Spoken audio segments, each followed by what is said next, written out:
안녕하십니까? 해양수산과학기술진흥원 온라인 창업 설명회 강연을 맡은 박종현 강사입니다. 작년에 이어 올해도 이렇게 강연을 맡게 되었는데요.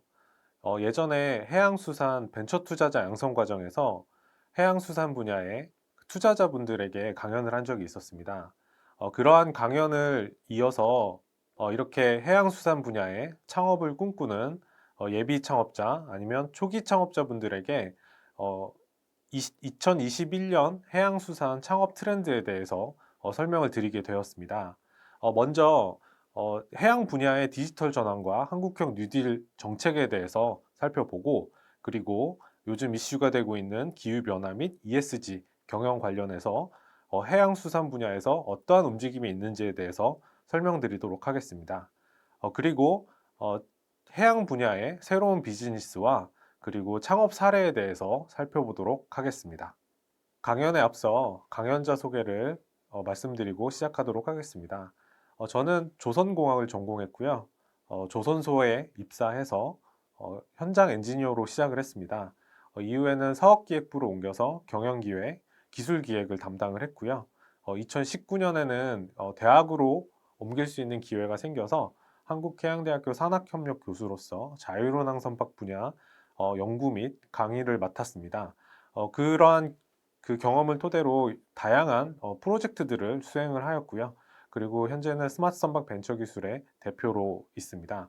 그리고 한국해양벤처투자 이사로 역할을 하고 있고요. 직구는 다양한 직군을 경험을 했으나 줄곧 조선해양 분야라는 한 분야에 몸을 담고 있습니다. 우선 우리 해양 분야의 디지털 전환과 한국형 뉴딜 정책에 대해서 먼저 살펴보도록 하겠습니다. 해양 분야 창업 트렌드를 살펴볼 때 우리가 눈여겨봐야 할 것은 글로벌 경제 동향입니다. 해양 산업은 본투 글로벌적인 성향이 있기 때문에 국내의 정세보다는 해외의 정세가 매우 영향을 많이 끼치는 분야입니다. 어, 올 1월에 미국 대선이 있었죠. 그래서 바이든 정부가 새로 출범을 하게 됐습니다. 바이든 정부는 출범하기 전부터 여러 가지 뉴딜 정책에 대해서 투자를 하겠다 공언을 하였는데요. 그 부분에 있어서 가장 중요했던 부분이 에너지 및 그린 뉴딜 정책입니다. 그러한 그 전폭적인 투자로 인해서 지금 경제 성장률이 6.5%에 달할 정도로 미국은 매우 높은 경제 성장률을 보이고 있는데요. 이는 거의 중국의 경제 성장률과 비슷할 정도의 높은 경제 성장률을 보이고 있습니다. 또한 미국의 주가는 사상 최고치를 이룰 정도로 매우 높은 주가 흐름세를 보이고 있는데요. 이러한 부분들에 있어서 바이든의 어떠한 뉴딜 정책이 있는지에 대해서 우리는 관심 있게 지켜볼 필요가 있습니다. 먼저 우리나라 정부가 바라보는 해양 신산업에 대해서 살펴보도록 하겠습니다. 해수부에서는 5대 핵심 해양 신산업을 집중 육성하겠다고 발표하였습니다. 5대 해양 핵심 신산업은 친환경 선박, 해양 에너지, 첨단 해양 장비, 해양 바이오, 해양 관광 등을 꼽을 수 있습니다. 이러한 5대 핵심 해양 신산업을 중점으로 해양 수산업을 스마트 산업으로 혁신하겠다는 정책을 발표하였습니다. 또한 해양수산 혁신 생태계를 조성하겠다고 발표를 하였는데요. 거기에 중심을 이루는 것은 바로 해양 벤처 투자 활성화입니다. 이러한 해양 벤처 투자 활성화를 통해서 다양한 스타트업들이 해양 산업에 진출할 수 있도록 도울 예정이고, 이러한 그 해양수산업의 창업 생태계를 활성화를 통해서 새로운 신성장 동력을 확보하겠다는 의지를 표출하였습니다. 이러한 해양수산 신산업 혁신 전략을 통해 정부는 일자리 창출, 소득 창출을 그 목적으로 두고 있습니다. 우선 신산업 시장 창출은 2030년까지 11.3조의 시장으로 키워 나가겠다는 목표를 가지고 있고요. 오션스타 기업 발굴은 현재 5개 수준의 그 유니콘 해양 분야의 스타트업을 2030년에는 30개까지 확대하여 성장시키겠다는 목적입니다. 또한 현재 80% 수준의 기술력 역시 2030년에는 95% 수준까지 높이겠다는 전략을 가지고 있습니다. 2020년 7월 정부는 해양수산 분야 코로나19 이후 대응 전략에 대해서 발표를 하였는데요. 주요 내용에 대해서 살펴보도록 하겠습니다. 우선 해양수산업의 디지털 전환 부분입니다. 첫 번째로 해양수산 분야의 빅데이터 플랫폼을 구축하겠다는 내용인데요. 이 부분은 여러 가지 그 공공 데이터를 구축을 해서 이러한 부분이 민간이 활용할 수 있는 그러한 빅데이터 플랫폼을 구축하겠다는 내용입니다. 그리고 해운 항만 인프라의 디지털 전환 부분은 스마트 선박과 자율운항 선박이 출현하기 위해서는 이러한 항만의 인프라도 그 스마트 항만 체계를 갖춰야 합니다. 그래서 이러한 부분에 대해서 자율운항 선박, 스마트 선박이 출현할 수 있는 인프라를 갖추겠다라는 부분이고요. 그리고 스마트 해운 물류 시스템 역시 여러 가지 블록체인 항만 물류 플랫폼 등 이러한 부분들을 투자하고 기간 인프라를 확충하겠다는 내용입니다. 또한 해양수산업의 녹색 전환을 유도하고자 합니다. 처음에 그 시작을 하고자 하는 부분은 관공선 109척을 친환경 선박으로 전환하는 것이고요. 이러한 관공선이 전환된 이후에 민간 부분에 있어서도 친환경 선박으로 확대하겠다는 부분입니다. 또한 비대면 산업 육성 및 공공 서비스를 확대하고자 하는데요. 비대면 부분에 있어서는 선박 원격 검사 부분에 있어서 단계적으로 그 부분을 확대해 나가겠다는 계획을 해수부에서는 발표를 하였습니다. 빠르게 변화하는 글로벌 밸류체인 변동에 대응하기 위해서 정부는 초대형 컨테이너선 20척을 발주하기 위한 지원을 시행하였습니다. 또한 이러한 초대형 컨테이너선이 항만에 입항하기 위해서는 항만도 그에 따른 대응을 하여야 합니다. 그래서 허브항 구축을 위한 인프라 구축 체계를 추진하고 있습니다. 또한 해양신산업 육성 및 성장 기반 구축을 위해서 해수부에서는 해양 벤처 투자 촉진을 위한 해양 엑셀러레이터 프로그램 및 다양한 벤처 투자 프로그램들을 운영하고 있습니다. 또한 해양수산 모태펀드를 통해서 여러 해양수산 스타트업 및 중소기업들이 그러한 투자를 받을 수 있도록 다양한 프로그램들을 운영을 하고 있고요. 또한 코로나19로 인해서 그 여러 선언들이 그 복지 사각지대에 놓여 있는데요. 이러한 부분들에 대해서도 선언의 복지를 위한 그 여러 가지 정책들을 시행하겠다는 전략을 가지고 있습니다. 해운 경쟁 가속화로 인해서 운항 경쟁력을 확보하지 못한 해운사는 글로벌 해운 시장에서 도태될 수밖에 없는 상황입니다. 이로 인해 해운사는 운항 경쟁력 확보에 매우 큰 사활을 걸고 있습니다. 또한 안전 항행 역시 매우 중요하게 여겨지고 있는 상황입니다. 얼마 전 수에즈 운하 사태에서 보았듯이 연 1만 8천 척, 하루 50척이 드나드는 수에즈 운하가 막혔을 경우에 10조 2천억이라는 막대한 운송 차질을 유발하고 있습니다. 이로 인해서 해운사들은 이러한 안전 항행에 대해서 매우 높은 관심을 갖게 되었고요. 그리고 자산 관리를 통해서 운항 경쟁력을 확보할 수 있는 부분에 대해서 큰 수요를 보이고 있습니다. 그래서 이러한 부분에 대해서 여러 가지 그 관리할 수 있는 솔루션들이 해운 업계에서는 매우 필요로 하고 있는 상황입니다. 해양 분야에서 어쩌면 가장 큰 이슈는 환경 규제입니다. 2050년까지 현재 발생하는 CO2의 70%를 줄여야 합니다. 이는 지침이 아닌 강제 규정입니다. 이것을 지키지 못했을 경우에는 해운사는 해상 운송을 할 수 없게 되는 상황입니다. 그래서 지금 스마트 선박 부분에 있어서 다양한 이러한 환경 규제를 모니터링하고 준수할 수 있는 그러한 솔루션들이 요구되고 있는 상황입니다. 현재는 디지털 쉽 상태까지는 구현이 됐습니다. 디지털 쉽인 경우에는 여러 가지 운항 관련된 부분에 있어서 모니터링을 할 수 있는 단계입니다. 2025년에는 그러한 운항 관련된 데이터들을 수집을 하고 인공지능 기술 등을 통해서 최적화할 수 있고 또 제어할 수 있는 그런 기능이 구현될 것이며 2030년에는 자율운항 선박이 출현할 것으로 예측되고 있습니다. 그럼 계속해서 기후변화와 ESG 경영에 대해서 살펴보도록 하겠습니다. 이렇게 국제 환경 변화에 있어서는 기회가 동반하여 따라옵니다. 우리는 이러한 국제 환경 변화에 있어서 어떠한 기회가 있는지에 대해서 살펴보도록 하겠습니다. ESG의 용어는 2006년 유엔의 지속 가능성 투자 원칙을 준수하는 국제 투자 연합인 UNPRI에서 처음 용어가 나왔습니다. ESG는 환경, 사회, 지배구조의 약자인데요. 기업이 환경 부분을 어떻게 준수하고 그리고 사회적 책임을 얼마나 지고 있는지 그리고 또한 의사결정에 있어서 정책 결정에 있어서 투명성과 그리고 독립성 그런 부분들이 얼마나 확보되고 있는지를 가늠하는 척도입니다.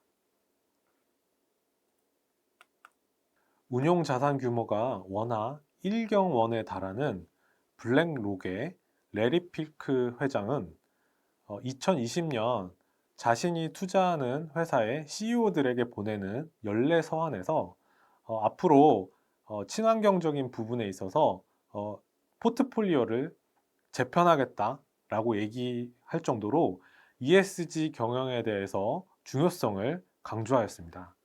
또한 2021년에는 2050년까지 본인들이 투자하는 회사들은 이 탈탄소 정책을 구축하고 그러한 부분들을 공개하라고 요구할 정도로 앞으로의 ESG는 그 회사들이 투자를 받거나 경영을 하는 데 있어서 매우 중요한 요소가 되었습니다. 과거 매출과 수익 부분들을 중점시해서 투자하였던 부분들이 앞으로는 이러한 ESG 경영이라는 비매출 부분, 비재무적인 부분을 강조하겠다는 것입니다. ESG 경영에서 현재 매우 중시되고 있는 부분이 바로 환경입니다. 그리하여 해운사에서는 친환경적으로 변화하지 않는다면 글로벌 해운 시장에서 도태될 수밖에 없는 상황입니다. 해운사뿐만 아니라 선박을 건조하는 조선소에서도 현재 ESG 경영 관련된 부분에 있어서 중점적으로 경영 전략을 재편하고 있는 상황입니다. ESG 경영은 해운 분야에 있어서 더욱 강조되고 있습니다. 해양대학교 전 해양금융전문대학원 교수인 이재민 교수의 칼럼에서는 해운 기업이 왜 ESG 경영에 더 집중하여야 되는지에 대해서 이야기를 하였습니다. 해운 기업은 IMO 국제해사기구의 환경 규제를 적용받습니다. 환경 규제를 따르면 2050년까지 현재 발생하는 탄소 배출량의 70%를 감축하여야 합니다. 감축하지 못한다면 그러한 해운사는 이 해운 시장에서 퇴출될 수밖에 없는 상황이기 때문에 ESG 경영이 매우 중요한 상황입니다. 또한 이러한 ESG 좋은 등급을 받아야만 선박을 건조하고 발주할 때 쓰는 그런 금융에 있어서 금융 조달이 가능한 상황입니다. 그래서 지금 해운사 및 조선소의 이러한 ESG 경영에 대해서 최고 경영자를 중심으로 관심을 가져줄 것을 당부하고 있습니다. 해양 분야의 ESG 경영 확대로 인해서 국내 조선소 및 기자재 산업은 호재로 여기고 있습니다.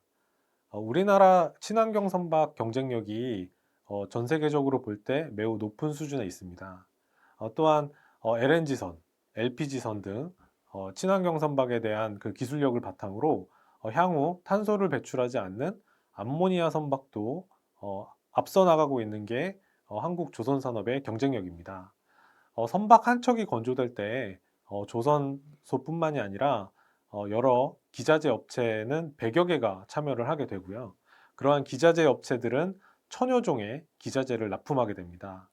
이러한 상황에 있어서 친환경 선박이 확대될 경우에 우리나라 조선소뿐만이 아니라 중견기업이나 중소조선 그리고 중소기업에게도 그 기회가 확대될 것으로 예측되고 있습니다. 이러한 친환경 선박 수요 증가에 대응하기 위해서 정부에서는 친환경 선박 중장기 계획을 발표하였습니다. 이러한 부분들에 대해서도 우리는 ESG 경영 그리고 환경 규제를 대비하기 위함을 볼 수가 있고요. 이러한 중장기 계획에 있어서 중견기업 혹은 중소기업, 스타트업들은 어떠한 분야를 국가에서 중점적으로 육성할지에 대해서 눈여겨볼 필요가 있습니다. 해운사들은 기후변화로 인해서 여러 환경 규제를 준수해야 합니다. 지금 사진을 보시면 북극해의 해빙률을 보는 사진입니다.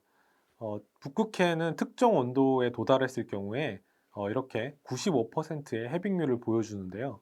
이러한 해빙률로 인해서 2030년에는 7월부터 10월에는 쇠빙선이 없어도 배가 운항 가능하다는 그런 예측을 보여주고 있습니다. 이러한 분야는 북극항로라는 새로운 그 기회를 창출하고 있음을 보여주고 있습니다. 이러한 북극항로는 2030년이 되면 연중 항해가 가능할 것으로 예측이 되는데요. 이렇게 북극항로가 열리게 되면 한국은 새로운 그러한 그 기점 및 종착지가 될 것이라고 예측을 하고 있습니다. 이렇게 새로운 항로가 열리게 되면 우리나라에는 얼마나 어떠한 또 기회가 생기게 될 것일까요? 항만에 입항을 하게 되는 선박은 단지 물건만 선적하고 하역하는 것이 아닙니다. 이러한 부분에 있어서 우리는 다양한 새로운 비즈니스가 열릴 것을 예측하고 있습니다. 이러한 북극항로의 기회로 인해서 우리나라 선사에서도 2013년 북극항로를 시험 운항을 하였습니다. 이렇게 시험 운항을 한 결과 한국에서 유럽까지 가는 그 항로에 있어서 7,000km나 단축이 되었고요. 그리고 운항 기간 역시 10일이나 단축을 하였던 결과를 볼 수 있습니다. 이러한 부분으로 인해서 현재 지난번 수에주 운하 사태를 통해서도 살펴보았듯이 많은 해운사들이 이러한 북극 항로에 대해서 관심을 매우 높게 가지고 있는 상황입니다. 북극 항로가 열리게 된다면 러시아는 에너지 수출에 있어서 현재보다 더 높은 경쟁력을 가지게 됩니다.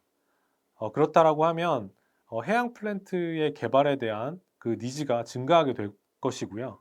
현재 이러한 해양 플랜트를 개발하고 러시아에 납품할 수 있는 국가는 한국이 유일하다라고 얘기가 될 정도로 한국의 해양 플랜트 기술력은 매우 높은 수준에 있습니다. 이러한 부분들에 있어서 실제 야말 프로젝트가 진행이 되었고요. 그러한 후속 프로젝트 역시 진행이 될 것으로 예측되고 있어서 한국 조선산업에겐 굉장히 큰 호재로 여겨지고 있습니다. 북극항로가 열리게 돼서 한국이 북극항로의 기점, 종점이 될 경우엔 다양한 새로운 산업들이 한국에 수혜를 입을 것으로 여겨지는데요. 그 중에 하나가 고부가 가치 신산업으로 여겨지고 있는 선박 개조 사업입니다. 그리하여 부산을 중심으로 해서 부산 수리산업 스마트 고도화 사업이 진행 중에 있고요. 이렇게 되면 부산항에 입항을 해서 선용품 공급이나 이런 수리 서비스까지 원스톱으로 받을 수 있는 다양한 해양 신산업이 발현될 것으로 예측되고 있습니다. 선용품이란 것은 선박에 쓰이는 모든 물품을 일컬는 말입니다. 물이나 식자재를 포함해서 그 해상류 그리고 여러 가지 수리 부품 이러한 부분들을 모두 선용품이라고 하는데요. 세계의 선용품 시장이 총 45조 시장입니다. 매우 큰 시장이고요. 현재는 싱가포르 등이 높은 점유율을 보이고 있는데 북극 항로가 열릴 경우에 우리나라가 이런 선용품 시장이 세계적인 경쟁력을 갖고 또한 이런 시장에 있어서 국내 선용품 시장이 확대될 것입니다. 북극 항로를 통해서 수많은 선박들이 우리나라에 입항하게 될 경우에 단지 화물만 선적하는 것만은 아닙니다. 선박은 연료유가 필요하죠. 그런데 그러한 선박 연료유에 있어서 우리나라는 많은 그 석유화학 제품을 생산하는 국가입니다. 이렇게 된다면 급유선 시장과 해상유 시장에 있어서 우리나라가 많은 그 점유율을 달성할 것으로 예측이 됩니다. 또한 짧은 거리로 러시아산 그 원유가 수입이 되게 된다면 우리나라 석유화학 산업에 있어서는 높은 원가 경쟁력을 확보할 수 있는 장점이 있습니다. 지난 1월 출범한 바이든 정부는 이러한 기후변화를 기회로 에너지와 수송 시스템의 재정비를 단언하였습니다. 이를 통해 R&D 및 그린 에너지 지출이 확대되는 바이드노믹스 정책이 시행될 것입니다. 이러한 바이든 정부의 친환경 정책이 이러한 해양 산업에 있어서 어떠한 변화를 불러올지에 대해서 우리는 예측을 하고 그에 대한 대응을 하여야 합니다. 지금까지 해양 분야에 있어서 한국형 뉴딜 정책과 ESG 경영에 대해서 살펴보았습니다. 다음 시간에는 해양 분야에 있어서 신산업 비즈니스 그리고 창업 사례들을 살펴보도록 하겠습니다. 감사합니다.